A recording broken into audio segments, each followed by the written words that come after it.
परमात्मा का भजन करके और परमात्मा के दर्शन किए हैं और ये मानव शरीर आपको मिला है। परमात्मा ने आपको भी 4 बार मौका दिया है। परमात्मा ने 4 घंटी बजाई है, भगवान का भजन कर लो। पहली घंटी बजाई है कि भैया, पहली घंटी परमात्मा ने बजाई है कि भजन कर लो, परंतु पहली घंटी है जो बज चुकी है, परंतु आपने भजन नहीं किया है। युवा अवस्था बीत गई है, पढ़ाई लिखाई में लगा दिया, परंतु भजन नहीं किया है। पहली घंटी बजा दी है कि बाल सफेद हो गए हैं तेरे, अब तो तू भजन कर ले, परंतु भजन नहीं कर रहे हैं। दूसरी घंटी परमात्मा ने बजा दी है, अब दांत तेरे टूट गए, 32 बाहर आ गई है, अब तो तू भजन कर ले, परंतु दूसरी घंटी पर भी हम ध्यान नहीं दे रहे हैं। तीसरी घंटी परमात्मा ने बजा दी है कि भैया तेरे कान से सुनना बंद हो गया है, आंख से दिखना बंद हो गया है। परमात्मा ने कहा कि इधर उधर की बात ना सुने, ये इधर उधर की ये मोह माया को ना देखते हुए अब ये भजन कर ले, परंतु तीसरी घंटी भी बजा दी, परंतु आज भी हम भजन नहीं कर रहे हैं। परमात्मा ने कहा ये चौथी घंटी बज रही है, अब तू संभल जा।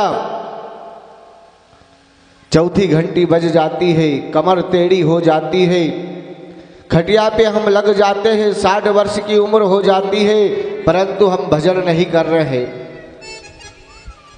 अब परमात्मा ने 5वीं घंटी बजाई तो नमो नारायण हो गया। ये परमात्मा की घंटी है, इस घंटी को हमको पकड़ना है और भगवान के साथ चलना है। आज सुखदेव जी महाराज राजा परीक्षित को कथा श्रवण करा रहे हैं और सुखदेव जी महाराज कह रहे हैं कि राजन, निश्चित ही तुम्हारी मृत्यु है, परंतु आपने भगवान का भजन कर लिया मोह माया को छोड़कर, तो समझ लो आपकी जो मृत्यु है बड़े ही आनंद के साथ या आप इस शरीर को छोड़ सकते हो।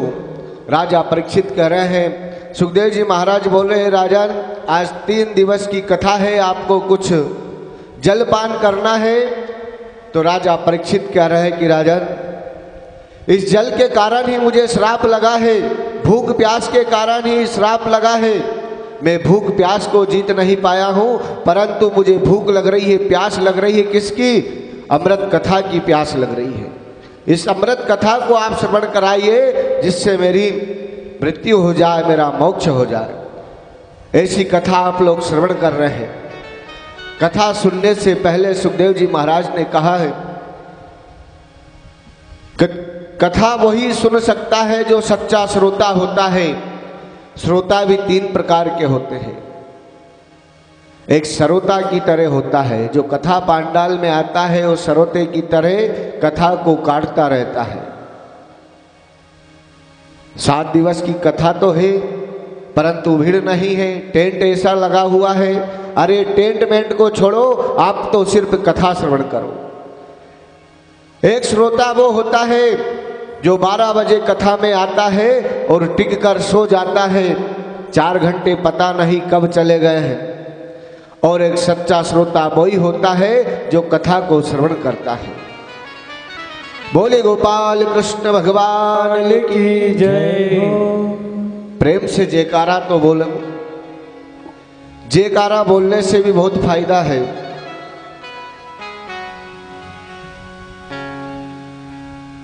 जयकारा बोलने से बहुत फायदा है।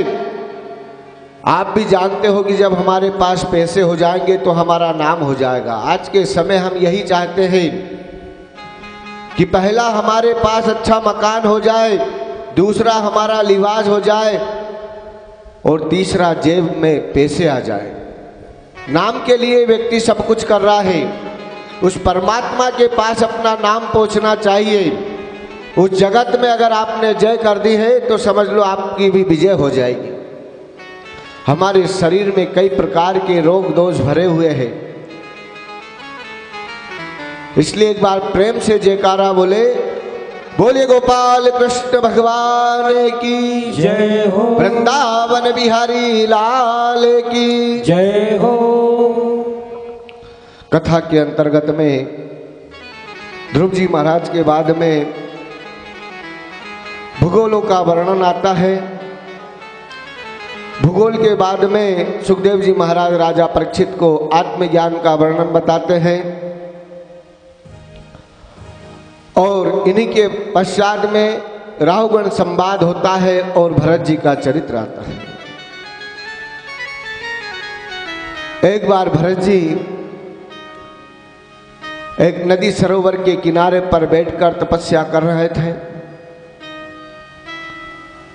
जब भरत जी तपस्या कर रहे थे, जल ग्रहण कर रहे थे नदी के तट पर बैठकर, तो वहीं पर एक हिरण आया और हिरण के पीछे एक शेर आ रहा था। हिरण है जो घबरा जाता है, हिरणी का बच्चा है वो घबरा जाता है। वो हिरणी है जो गर्भ अवस्था में होती है, वो अपने प्राण बचाने के लिए नदी में छलांग लगा देती है और एक सुंदर बालक का वो जन्म देती है। और हिरणी अपने प्राण नहीं बचा पाती है और कुछ दूर जाकर अपने प्राण है जो उसके निकल जाते हैं। इधर भरत जी देखते हैं कि हिरणी का बच्चा है, तो भरत जी उस हिरणी के बच्चे को लेकर आते हैं। आज भरत जी भगवान का पूजन कर रहे हैं, पाठ कर रहे हैं, जप कर रहे हैं, तप कर रहे हैं, परंतु जो उनका मन है, भाव है, उस हिरण के बच्चे पर लगा हुआ है। आज वो हिरण का बच्चा सब कुछ भरत जी को समझ रहा है कि यही मेरे माता है, यही मेरे पिता है। भरत जी जब पूजा करते हैं तो वो हिरणी का बच्चा भरत जी के पास आ जाता है, उनकी गोद में बैठ जाता है। अब भरत जी का इतना मोह हो जाता है उस हिरणी के बच्चे से कि भरत जी है जो पूजा पाठ करना सब भूल जाते हैं और सिर्फ एक ही मन उस हिरणी के बालक में लग जाता है। वो बालक, हिरणी का बालक, वो बच्चा कहीं चले जाते हैं तो भरत जी के मन में बड़ी चिंता होती है। वन में जाते हैं, उस हिरण के बच्चे को ढूंढ कर लाते हैं। अंत समय वो हिरणी का बच्चा है जो परमात्मा के पास पहुंच जाता है, तो भरत जी चिंता करने लग जाते हैं और उस हिरणी के बच्चे की चिंता करते करते और भरत जी भी गोलोक धाम पर चले जाते हैं। भरत जी कहते हैं कि इस हिरणी के बच्चे पर मेरा मोह माया, इस हिरणी के बच्चे पर मेरा मन है जो लुट गया है और मैं भी हिरणी का ही रूप धारण करूं। इसके पश्चात में यही भरत, जड़ भरत होते हैं और जड़ भरत है जो होते हैं अपने माता पिता की सेवा करते हैं, जड़ भरत इनका नाम पड़ता है। और आज भी यही भरत रामचरितमानस में, रामायण जी में आते हैं, जो भरत जी का बड़ा ही सुंदर चरित्र होता है। एक बार माँ जानकी जी और भगवान राम जब वन में गए तो एक फटिक शिला पर बैठे हुए थे और दोनों ने अपने पैर नदी के सरोवर में डुबे रखे थे। दोनों पास में बैठे हुए थे, राम जी और जानकी जी। जानकी जी बोल रही है, स्वामी देखिए मेरे चरण कितने सुंदर हैं। इधर राम जी बोल रहे हैं, जानकी जी चरण तो मेरे भी सुंदर हैं, मेरे चरण को देखो, मेरे चरण कितने सुंदर हैं। जानकी जी बोल रही, नहीं चरण तो मेरे सुंदर हैं। दोनों की स्थिति बदल जाती है। राम जी बोलते नहीं चरण मेरे सुंदर है, जानकी जी बोलती चरण मेरे सुंदर है। बोले इसका फैसला हो जाए। तो राम जी ने कहा लखन लाल जी को आने दो, अभी लक्ष्मण को आने दो, वो ही बताएगा कि चरण किनके सुंदर है। तो माँ जानकी जी ने बोला प्रभु वो आपका भाई है तो चरण तो आपके ही सुंदर बताएंगे। बोले नहीं मेरा भाई है, परंतु जानकी जी आपका भी तो देवर, आपका भी तो पुत्र है। बोले नहीं, वो आपका ही सेवक है, आपकी ही तारीफ करेगा। बोले ऐसा नहीं, लक्ष्मण के ऊपर मुझे पूर्ण विश्वास है, वो जो भी बोलेगा वो सत्य बोलेगा। चरण किनके सुंदर है वो स्पष्ट रूप से बता देगा। लक्ष्मण जी जब आते हैं तो राम जी कहते हैं लक्ष्मण वहीं पर रुक जाओ, आज तुम्हें एक फैसला करना है। तो लक्ष्मण जी घबरा जाते हैं, मुझसे क्या गलती हो गई है, मैंने कौन सी कमी की है, हे प्रभु क्या भूल हो गई है। लक्ष्मण जी बोल रहे हैं प्रभु राम से मुझसे कौन सी गलती हो गई, कौन सी भूल हो गई है। राम जी बोल रहे हैं कि आपको एक फैसला करना है लक्ष्मण। बोले कौन सा फैसला? एक जज की तरह आपको फैसला करना है। ये मान के चलो कि आज आप एक जज के रूप में हैं और आपके सामने एक केस आया हुआ है। लक्ष्मण जी घबरा रहे हैं, ना जाने राम जी कौन सी बात बोल दे प्रभु। राम जी बोल रहे हैं आपको ये बताना है कि चरण मेरे सुंदर है कि चरण माँ जानकी जी के सुंदर है। किनके चरण सुंदर है ये आपको बताना है और फैसला ऐसा करना है जिसमें कोई कमी ना रह जाए, पक्षपात ना रह जाए। तो लखनलाल जी बोलते हैं प्रभु आचरण आपके सुंदर है और चरण है जो भाभी माँ के सुंदर है। राम जी के चरण आचरण से हमें रहना है और भाभी माँ के चरण सुंदर बताए हैं।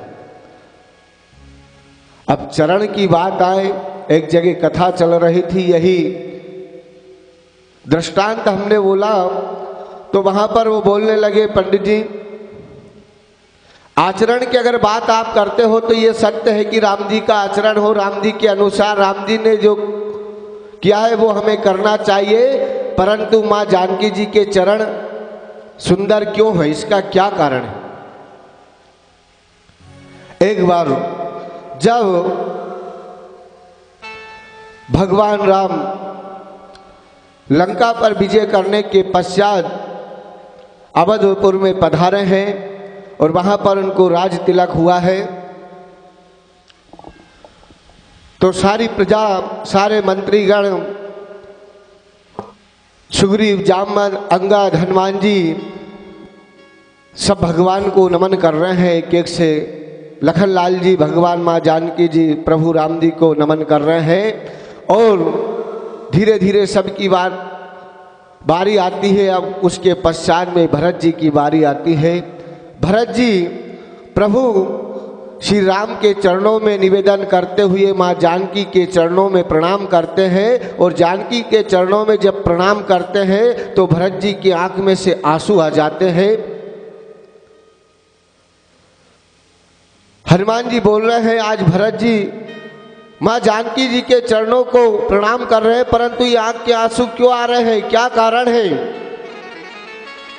लखनलाल जी बोल रहे भैया तुम इतना क्यों रो रहे हो, आप तो प्रणाम कर रहे हो। तो भरत जी बोल रहे हैं लक्ष्मण तुमने बोला था नहीं कि राम जी का आचरण सुंदर है और भाभी माँ का चरण सुंदर है। अरे ये चरण की ही बदौलत है आज भाभी माँ, आज भारत की नारी को देखो, आज मेरी जानकी मेरी बड़ी माँ को देखो, मैं ये मातृ शक्ति, ये माँ है।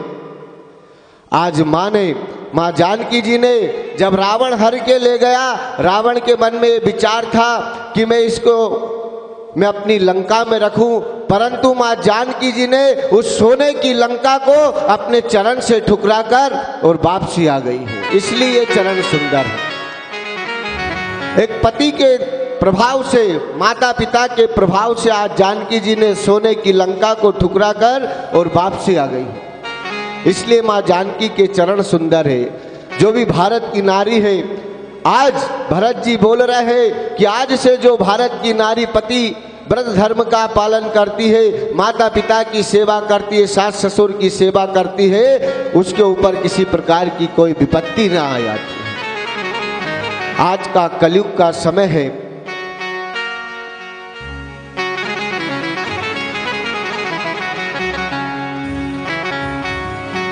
कलयुग के समय हमें ब्राह्मणों की सेवा करनी चाहिए, साधु संत की सेवा करनी चाहिए। नारियों का हमें सम्मान करना चाहिए, गौ माता की हमें सेवा करनी चाहिए, परंतु आज हम गौ माता की सेवा नहीं कर रहे हैं। ब्राह्मणों का सम्मान मत करो, परंतु नारियों का सम्मान करना बहुत जरूरी है। गौ माता की हमें सेवा करनी चाहिए। आज ये कलयुग का प्रभाव है, प्रकृति का जो प्रभाव है सिर्फ गौ माता की ही देन है। आज के समय बड़ी बड़ी गौशाला में आप दान कर रहे हो। पंडित जी हमने वहां पर 11,000 रुपये दान किए हैं। अरे वो तो बड़ी बड़ी गौशाला है, वहां पर बड़ी बड़ी गाय है, वहां की व्यवस्था तो हो जाएगी, परंतु जो गांव में गाय घूम रही है, दर दर भटक रही है, इनकी आप सेवा करिए। 11,000 आपने वहां पर दान दिए हैं, अरे वही 1,500 रुपये की एक ट्राली बुगदा बनाकर अपने घर के सामने रख दो कि आवारा गाय है, ये बुगदा खा लेगी, तो समझ लो आपको 11,000 का दान उस 1,500 में मिल जाएगा। ये नियम होना चाहिए, परंतु आज के समय हम गौ माता की पूजा नहीं कर रहे हैं, संतों का सम्मान नहीं कर रहे हैं। संतों का सम्मान हमें करना चाहिए। संत कैसे होना चाहिए? संत संत जैसे होना चाहिए, साधु नहीं होना चाहिए जो स्वाद लेकर करें। आज के कई संत ऐसे हैं, भिक्षा मांगने आते हैं, भिक्षा में उन्हें इतना ही दाम लेना चाहिए जिससे अपना भजन हो जाए और अपना भजन हो जाए। परंतु आज के समय कई ऐसे संत हैं जो 10,000 50,000 से नीचे तो कोई बात नहीं करे। संत ऐसा होना चाहिए। कल की कथा के अंतर्गत में जब भगवान भोलेनाथ ने कैलाश पर्वत पर पूरी स्वर्ण के पूरे मंदिर बनाए थे और वही रावण आया था और रावण ने दक्षिणा में पूरी की पूरी लंका ही मांग ली थी। भगवान भोलेनाथ यजमान थे। भगवान भोलेनाथ ने कहा है रावण ले जाओ, तुम ब्राह्मण के रूप में हो, मैं ब्राह्मण को कभी भी निराश नहीं होने दूंगा। आप जो मांग रहे हो वो दे दो, जो मांग रहे हो मैं देने को तैयार हूं। आप मांग रहे हो दक्षिणा में कि पूरी लंका मुझे दे दो, मैं देने को तैयार हूं, संकल्प के साथ मैं देता हूं। परंतु आज के समय ब्राह्मण भी ऐसे हैं, दान मांगते हैं, पहले दक्षिणा की बात करते हैं कि इतनी दक्षिणा होनी चाहिए, इतने, ये ठीक है, समय के अनुसार आप मांगिए। आज माँ पार्वती जी बोले हे ब्राह्मण देवता, आपने ये भाव नहीं देखा है, पूरी की पूरी लंका तो मांग ली है दक्षिणा में, परंतु आप इसे जिरा लेना। और आज वही देखिए उस लंका को रावण जिरा नहीं पा रहा है। अनेक अनेक प्रकार की विपत्ति है। जो ब्राह्मण जो संत है ये संसार के अधीन है, भगवान के अधीन है, और भगवान मंत्र के अधीन है, और मंत्र है जो ब्राह्मण के अधीन है, और ब्राह्मण सम्मान का अधीन है। ब्राह्मण को अगर सम्मान मिल जाए तो समझ लो ब्राह्मण वैसे ही प्रसन्न है। आज यही कथा के अंतर्गत में भरत जी के बाद में जड़ भरत हुए, और जड़ भरत के बाद में भूगोलों के बारे में बताया। भूगोल के भारत के पश्चात में जम्बूद्वीप नदियों का वर्णन होता है, 9 वर्षों का वर्णन होता है। उसके पश्चात में सूर्य वर्णन होता है। जो व्यक्ति किसी भी समस्या से ग्रसित है, रोग है, दोष है, घर में दरिद्रता है, लक्ष्मी नहीं आ रही है, वो प्रातः काल जल्दी स्नान करके सूर्य भगवान को अगर जल चढ़ाए तो निश्चित ही उसके शरीर से सारे रोग मिट जाएंगे। सूर्य वर्णन, पतालों का वर्णन आता है। इसी प्रकार अजामिल की कथा आती है। यहीं पर संतों की कथा चल रही है। संत हो तो ऐसा हो जो काया बदल दे। संत का क्षण और भोजन का कण व्यर्थ नहीं जाता है। परीक्षित बोले, हे सुखदेव जी महाराज, आपने मुझे प्रियवत उत्तानपाद वंश वर्णन सुनाया, भूमंडल की स्थिति, सूर्य, नक्षत्र, चंद्र, नरकों आदि का वर्णन सुनाया है। कृपया आप मुझे ये बताइए कि जिससे प्राणी को अनेक यातनाओं से भरे नरकों से दूर रहना पड़े। हे राजन, जो प्राणी मन, वचन और देह से किए गए पापों के लिए इस जन्म में प्रायश्चित नहीं करता है, हमारे द्वारा कई प्रकार के पाप हो जाते हैं। देखने में, सुनने में, कहने में। अब बार बार अगर हम प्रायश्चित करें तो ये संभव नहीं है। ये प्रायश्चित कब होता है? बड़े बड़े यज्ञ होते हैं, वहाँ पर प्रायश्चित संकल्प होता है, वहाँ यजमान हम बनते हैं, मुंडन संस्कार होता है, 10 विधि स्नान होता है, उसको प्रायश्चित संकल्प बोलते हैं। जब हम यज्ञ के यजमान हो जाते हैं और मुंडन संस्कार प्रायश्चित संकल्प हो जाता है, उसके पश्चात में हमारे ये प्रायश्चित मोह माया जितने भी हमारे दोष है वो मिट जाते हैं। परंतु इतना समय नहीं कि हर वर्ष हम यजमान बने। तो सुखदेव जी महाराज कह रहे हैं इन सारे दोषों को निर्वृत्त करने के लिए और नरकों की यातना को ना भोगते हुए मोक्ष प्राप्ति वैकुंठ गति को अगर पार करना चाहता है तो जो व्यक्ति श्रीमद् भागवत कथा को श्रवण कर लेगा, समझ लो उसके सारे पाप दूर हो जाएंगे। इसलिए आप भाव से कथा श्रवण करें। कई प्रकार के प्रायश्चित होते हैं, सम, दम, दान, सत्य, सोच, यम और नियमों का हमें पालन करना चाहिए। इतना भी अगर पालन ना हो तो झूठ नहीं हमें बोलना चाहिए। सत्यनारायण भगवान की आप कथा कराते हो, पंडित जी सत्यनारायण भगवान की कथा करानी है, 5 अध्याय होती है, 5 अध्याय पूर्ण हुई, कलावती लीलावती आ गई, समझ लो पंडित जी ने कथा पूर्ण हो गई। परंतु उस कथा का महत्व क्या है? उस कथा को हमें कैसी करानी चाहिए? उस कथा का महत्व है कि सत्य को धारण करते हुए जिस समय आप सत्यनारायण भगवान की कथा कराते हो उस समय हमें सत्य को धारण करना चाहिए। परंतु ये कलयुग का प्रभाव है कि भगवंत कथा न रुचेगी जिन्हें नहीं शास्त्र की बात पे ध्यान धरेंगे, और पढ़ के अंग्रेजी कहाएंगे, सब होटल में मद्यपान कहेंगे। आज के समय भागवत कथा धर्म के प्रति रुचि नहीं हो रही है। हिंदी को छोड़कर हम अंग्रेजी भाषा का प्रयोग कर रहे हैं। बालकों को हम अंग्रेजी मीडियम में पढ़ा रहे हैं। ठीक है, अंग्रेजी मीडियम में पढ़ाओ, परंतु हमारी संस्कृति को ना भूले। मंदिर है जो खाली हो रहे हैं, मधुशाला भरी रहे। आज का समय है, मंदिर में हम नहीं जा रहे हैं। ऐसा नहीं, धर्म तो बहुत हो रहा है, परंतु धर्म है जो धर्म के अनुसार नहीं हो रहा है। आज यही अजामिल एक ब्राह्मण है, भगवान का पूजा पाठ का है, जप तप कर रहा है। धीरे धीरे अजामिल ब्राह्मण की है जो बुद्धि है जो बिगड़ जाती है, पूजा पाठ बंद कर देता है और अजामिल एक गणिका को लेकर उससे विवाह लेता है, उसे रख लेता है। और आज अजामिल है जो सारे जितने भी कुकर्म है वो सब उसने प्रारंभ कर दिए हैं। आज धीरे धीरे अजामिल है जो बड़ा डाकू का रूप लेने लगा। अजामिल से लोग डरने लगे, डकैती करने लगा। अब दूर देश जाने लगा। उसकी जो भार्या थी, गणिका थी, उसकी पत्नी है,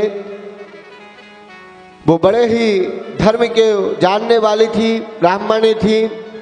बार बार अजामिल को समझा रही है, परंतु अजामिल मान नहीं रहे। कुछ संत वहां पर पधारे। संतों ने कहा, उस गांव में गए, अजामिल के गांव में संतों ने कहा, भैया शाम हो गई, हमें भोजन की व्यवस्था चाहिए। कहीं पर अगर भोजन मिल जाए, जैसे आपके गांव रिछाड़िया में ये कथा चल रही है, जिसके हृदय में परमात्मा बैठा हुआ है वो यहाँ पर कथा श्रवण कर रहे हैं। कई लोग विचार कर रहे हैं क्या राज 3 दिवस हो गए हैं, कथा में जाना है। हमारे पास फोन भी आया था, परंतु कई प्रकार के बंधन से वो बंधे हुए हैं, आ नहीं पा रहे। और जो व्यक्ति आ गया है वो परमात्मा की कृपा से आए हैं। उसके हृदय में राम बैठा हुआ है, इसलिए उस राम ने हितकर आपको कथा पांडाल में बिठा दिया है। आज अजामल की जो बुद्धि है जो पूर्ण रूप से बिगड़ गई है। संत उस गांव में पधार रहे हैं। जब संतों ने कहा भैया हमें भोजन चाहिए, तो गांव वाले ने कहा भैया ये 4-6 संत हैं, इनको कौन भोजन कराएगा, कहाँ की बात है।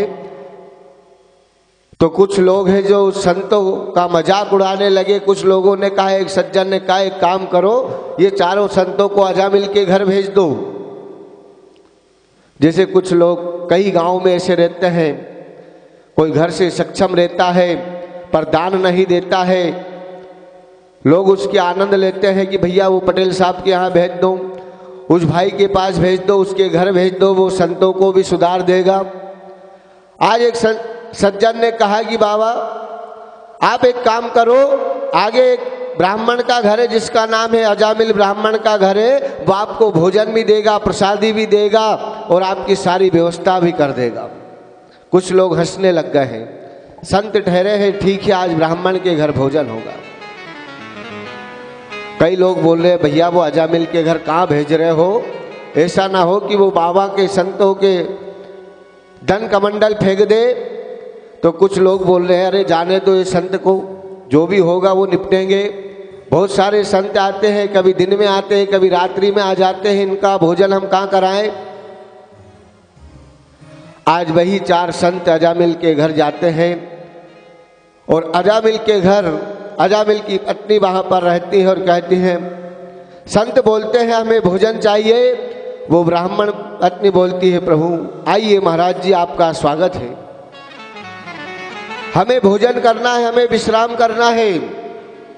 आज वही अजामिल की पत्नी बोलती है, महाराज जी मैं आपको भोजन के लिए मना नहीं करूंगी, मुझे तो बड़ी प्रसन्नता है कि संत मेरे द्वार पधारे हैं। संत है जो भगवान का स्वरूप है, परंतु मैं आपसे झूठ भी नहीं बोल सकती हूँ। मैं जाति की तो ब्राह्मणी हूँ, परंतु मेरे जो कर्म, मेरे पतिदेव ने जो कर्म की है, मैं ब्राह्मण कहने लायक नहीं हूँ। मेरे पति है चोरी डकैती मांस मदिरा का सेवन कर रहे हैं, मैं अगर आपको मेरे हाथों द्वारा अगर भोजन बनाऊं तो मुझे दोष लगेगा, इसलिए मैं आपको भोजन नहीं करा पाऊंगी। एक काम करिए, मैं आपको सीधा सामान दे दूं। इसलिए तो साधु संत ब्राह्मण देवता अपने हाथ से भोजन बनाना पसंद करते हैं। संतों ने कहा ठीक है, आप एक काम कीजिए, हमें सीधा सामान दे दीजिए। अजामिल की पत्नी ने 4 संतों के लिए भोजन का सामान दिया।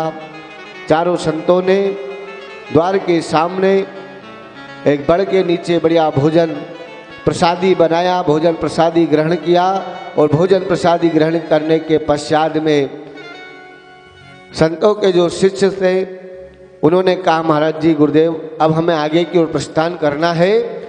तो जो बड़े संत थे, गुरुजी थे, उन्होंने बोले नहीं, जिस घर का हमने भोजन किया है पहले हमें दक्षिणा लेनी है, और जिस घर का हमने भोजन किया है, आज ब्राह्मणी ने कहा कि मेरा जो घर का जो भोजन है मैं आपको नहीं करा पाऊंगी।